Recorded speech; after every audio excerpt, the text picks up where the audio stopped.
Merci Corinne. Bonsoir. Je vais donc vous présenter les résultats de mes travaux au sujet de l'étude des conséquences fonctionnelles d'une mutation ponctuelle du gène de XTL3 et son rôle dans l'ossification endochondrale. Donc comme vous le savez, on en a déjà parlé, il est aujourd'hui habituel de distinguer parmi les formes de spondylarthrite axiale les formes non radiographiques, sans anomalie radiographique, et les formes radiographiques qui peuvent avoir une expression phénotypique très variable, aboutissant à des phénotypes sévères, possiblement dites de colonne bambou, avec des phénomènes d'ossification très importantes. Les principaux facteurs prédictifs aujourd'hui qui sont connus dans l'ossification de l'ASA sont essentiellement des facteurs de risque épidémiologiques et non génétiques. Que sait-on dans l'ossification de l'ASA? On sait qu'elle est secondaire à un dérèglement de l'ossification endochondrale, qui, je vous rappelle, est l'ossification à partir des chondrocytes. Les chondrocytes sont des cellules qui dérivent des cellules souches mésenchymateuses, vont se différencier en différents stades de chondrocytes immatures, puis préhypertrophiques, et enfin hypertrophiques, qui acquièrent leur capacité de minéralisation. Si on considère que l'ossification endochondrale est défectueuse au cours de la spondylarthrite ankylosante, nous avons souhaité poser deux hypothèses principales. La première serait d'imaginer que l'ossification agit comme un phénomène réparateur d'une inflammation dirigée contre un trigger particulier, aboutissant au phénomène de spondylarthrite ankylosante. Et la seconde hypothèse qu'on peut imaginer est d'imaginer que le défect premier de la maladie serait un dérèglement de l'ossification endochondrale, pouvant s'associer à des phénomènes inflammatoires réactionnels et aboutissant au phénotype de spondylarthrite ankylosante. Pour ça, nous sommes partis d'une famille de patients qui présentent une forme familiale de spondylarthrite ankylosante, tous porteurs du HLA-B27.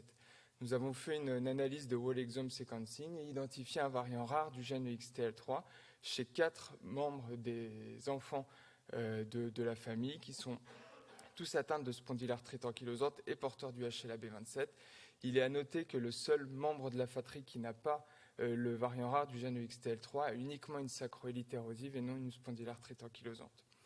Que sait-on du gène XTL3? On sait qu'il appartient à la famille des gènes des exostosines, qui comprend 5 gènes qui vous sont représentés ici, et dont la fonction primaire de l'ensemble de ces gènes est d'assurer la synthèse des héparines sulfates, qui sont des composantes essentielles de la matrice extracellulaire.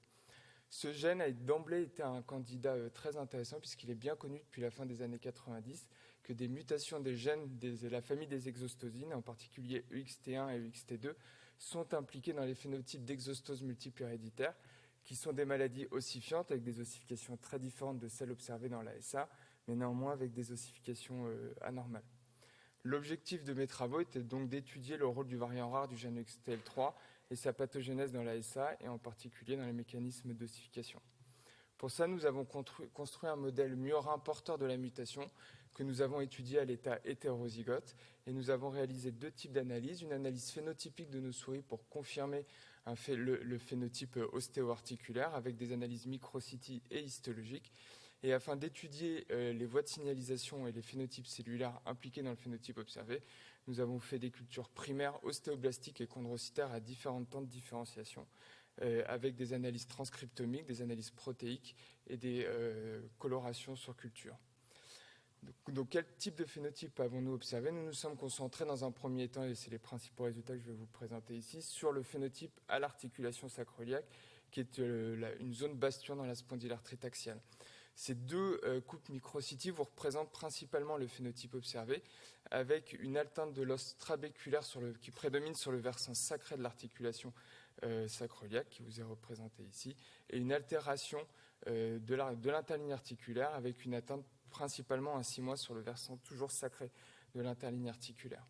Afin de confirmer ces anomalies, nous avons décrit un modèle de description histomorphométrique de l'articulation sacroiliaque, et nous avons ainsi pu confirmer par un scoring en double aveugle les lésions ostéo-articulaires qui vous sont représentées ici, qui sont principalement significatives à 6 mois et un peu moins à 12 mois, probablement du fait de l'existence de lésions ostéo-articulaires liées à l'âge. Et nous avons confirmé ces lésions ostéo-articulaires par une étude en tissu histologique. Je vous en représente ici une coloration von Cossa qui marque en noir le tissu minéralisé. Et vous pouvez voir qu'on arrive à confirmer les anomalies microCT à 6 mois qui est observée. À 12 mois, nous avons pu mettre en évidence des ponts de l'interligne articulaire qui suggèrent qu'il existe effectivement dans notre modèle murin une augmentation de l'ossification. Nous avons aussi pu confirmer par des anomalies de l'os trabéculaire habituel l'atteinte de l'os trabéculaire observé, avec, comme vous pouvez le voir ici représenté à 6 mois, qui a été aussi confirmé à 12 mois, une atteinte de l'ensemble des paramètres habituellement étudiés, avec une diminution du volume osseux, une diminution du nombre des travées, une diminution de l'épaisseur des travées, une augmentation de la séparation. Et ce qui traduit la qualité du réseau trabéculaire, c'est cette augmentation du trabéculaire pattern factor qui suggère que le réseau trabéculaire est de moins bonne qualité. Ensuite, nous avons voulu étudier les mécanismes qui aboutissaient à ce phénotype microcity observé. Et pour ça, nous avons débuté par une étude du cartilage avec une coloration trichrome de Lilly safranine O qui marquait en rouge le cartilage hyalin de l'articulation sacroiliaque. Et nous avons pu observer 2 résultats. Le premier est qu'il existe une augmentation de l'épaisseur cartilagineuse. Et le deuxième résultat est qu'il existe une très nette désorganisation des colonnes chondrocytaires, comme vous pouvez le voir ici, avec un marquage précoce bleu alcyan qui suggère une différenciation accélérée des chondrocytes, puisque bleu alcyan marque le chondrocyte hypertrophique.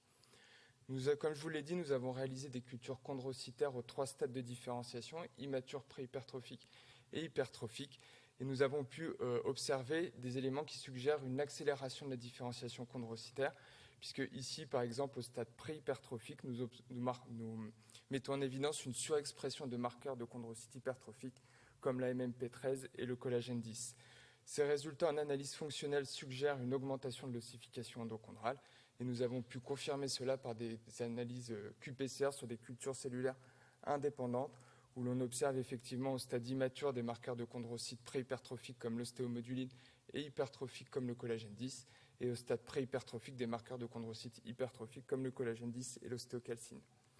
Pour étudier le deuxième phénotype observé, qui est le phénotype osseux, nous avons fait une coloration von Cosa bleu de toludine qui marque en bleu le tissu minéralisé, et nous observons, comme vous pouvez le voir ici, une très nette augmentation du tissu ostéoïde, qui est un tissu osseux non minéralisé à 6 et 12 mois, que nous avons quantifié par une méthode semi-automatisée utilisant le logiciel Fiji, et qui a été confirmée par cette méthode de quantification avec une accumulation qui semble évolutive au cours du temps.